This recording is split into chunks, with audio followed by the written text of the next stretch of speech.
Boa noite, Itavuano. Vamos para a correção da atividade da semana passada, que eu pedi para vocês, a atividade da apostila nova do volume 4 do quarto bimestre, páginas 139, 140 e 141. Então vamos lá. Situação de aprendizagem 1, a gente vai, que o tema era a observação do céu. Você tinha uma imagem onde você havia uma pessoa sentada ao anoitecer no alto de uma colina e ela estava observando o céu. E a primeira coisa que ele pergunta é: você já passou por essa experiência? Onde e quando? Tá? Aqui em São Paulo, que a luminosidade da capital, das grandes cidades, elas são muito intensas, a gente não consegue fazer esse tipo de observação assim com tanta clareza. Mas quando eu vou para o interior, que as cidades são mais afastadas, ou quando eu vou para um sítio, aonde a luminosidade não é tão intensa, tá? O que acontece? Você consegue, ao entardecer, conforme o sol vai se pondo, verificar vários e vários corpos celestes no céu, tá? Teve uma vez, inclusive, que eu me recordo, que no meio de uma madrugada, numa noite que eu estava no interior, ocorreu uma chuva de meteoros, né? Que são pequenas pedrinhas que adentram o nosso, que algumas pessoas chamam até de estrela cadente, né? Mas que adentram a nossa atmosfera. E quando ela faz isso com alta velocidade, ela acaba pegando fogo. E aí ilumina, fica com pontos brilhantes, né? Descendo pelo céu. Então é super bonito de ver. Dá para você observar melhor as constelações, né?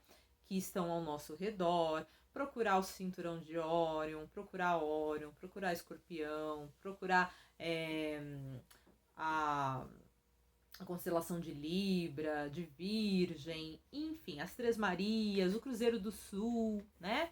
Além de tentar visualizar alguns planetas que são visíveis também no céu noturno, né? Planetas como, por exemplo, Marte, né?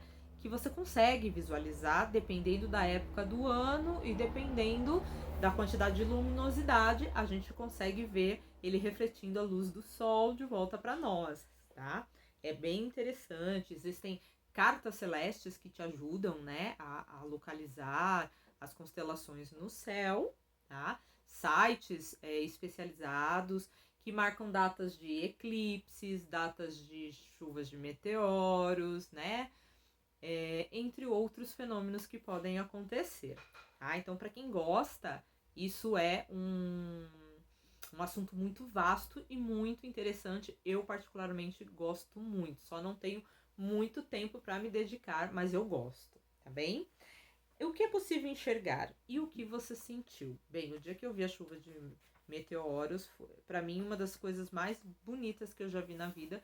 Só perdeu para os quitenóforos da praia, que são bichinhos que lembram uma água viva, mas eles são bioluminescentes, que são as coisas mais lindas do planeta também, tá? Só perdeu para isso. Na escala de coisas belas que eu já vi na vida, a chuva de meteoros vem em segundo lugar, tá bem?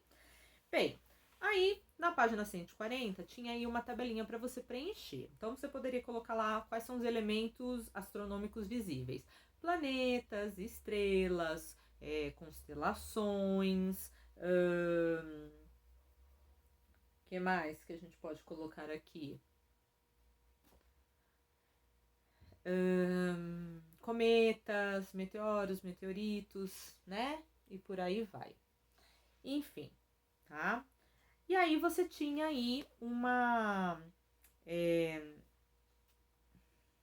Como chama isso aqui? Um caça-palavras, tá? Onde você deveria procurar palavras relacionadas aos elementos astronômicos visíveis, certo? Então, você deveria caçar aqui as palavras, né? Com relação a isso. Então, procurar ali estrela, né? Procurar ali planetas, procurar meteoros, meteoritos, galáxias, constelações, ok? Então, todos esses nomes que a gente colocou aqui nos astros visíveis, vocês deveriam ter procurado e encontrado, certo? E para finalizar, a gente ia começar a falar a respeito dos movimentos do planeta Terra. Mas para começar a falar sobre os movimentos e os modelos explicativos, a gente precisa entender o que é a astronomia, que ela é uma ciência natural que estuda os corpos celestes e os fenômenos que se originam fora da atmosfera da Terra. Então, tudo que está fora do nosso planeta é objeto de estudo da astronomia. Então, as estrelas, os planetas, os cometas, as nebulosas, os aglomerados de estrelas, as galáxias e assim por diante, tá? Ele fala um pouco sobre as diferentes culturas, né? Que deixaram registros e artefatos que já estudavam astronomia, né?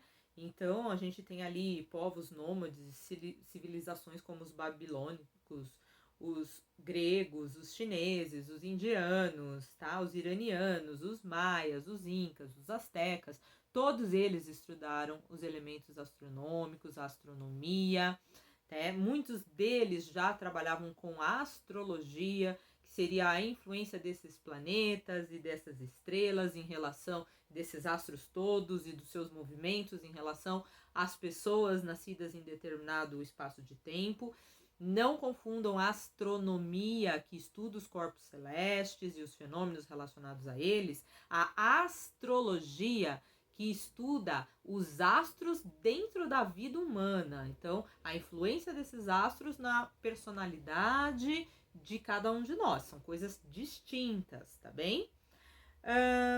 E aí ele fala a respeito da invenção do telescópio em 1608, né? Que permitiu que a visualização de muitas coisas que a gente não conseguia ver a olho nu pudessem ser observadas, né?